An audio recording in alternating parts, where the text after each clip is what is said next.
Mm. And then probably the last one, and I use this a lot in the work, is this idea of empathy. And at the beginning stages of the work inside of the EQ realm, someone would say, well, how would you define empathy? Well, yeah, it's ability to respond appropriately to the emotions and others and yourself, and whatever, right? We read that off. But I saw a video from Brene Brown. It was an interview that Oprah did with her, and it was in late 2021.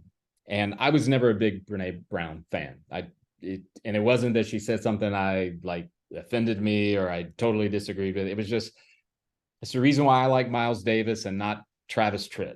I mean, there's nothing wrong. It's just I Right. prefer, and when I hear Miles Davis play, it does something for me. Same deal. But I happened to see this video, so I'm kind of queuing in. She's saying some cool things, and she went to a direction of I'm rethinking this idea about empathy. I think I got it wrong. So then I'm thinking, oh my gosh, that's a pretty big statement from someone of your, accomplishment and stature and Right. all that. And she said, and I'm probably poorly paraphrasing it, the only way that you can truly empathize with someone is, sorry, that's my security detail in the background. That's all right. Um, so what happened was she said that in order to truly know where someone is at, is you need to listen to their story and believe them. Mm. That's the only way that you can know. It's the only way that you can begin to have a pathway. And I found myself thinking about the number of times when someone would say, well, my husband is diagnosed with X, or my son got in trouble because he was doing Y. Mm. And me going, well, I'm sorry that happened to you. That has to be tough. I once had something, and I'm going, well, wait a minute. How much do I really know with just a sentence? So the adjustment, Steve, was, okay, tell me about your story. Tell me about what's going on. Tell me about what happened, and just listen.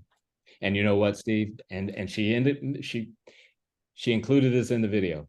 The really, really tough part is believing them, because Yeah. believing them means, Steve, you may tell me that life on Mars is the real deal and we should get there as soon as possible. We should colonize it.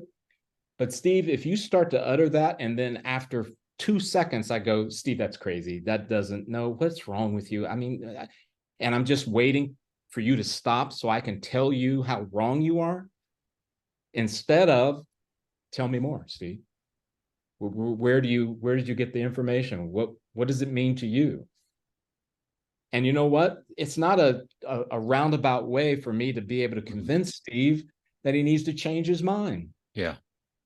And the power of that, what I have found, is that it builds trust and they feel heard.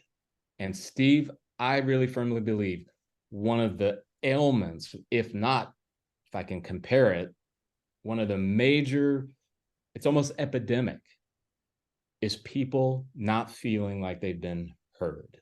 Oh, agreed. I mean, You know? Gallup tells us that 68% of people in the workplace never get any feedback. Well, no Yeah. wonder they're all leaving.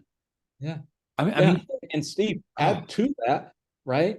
Um, the idea that somehow, and this was the part that chills me, and we've even been talking about creating a format or some type of forum where people can go to be heard. I just mm, want to have because I think we would be shocked at how many people we run into, the people that we have relationship with, who go through multiple days and no one's listening. wow. I think we would be shocked. And I think in many ways, that video was a catalyst for me to look at empathy through a different lens.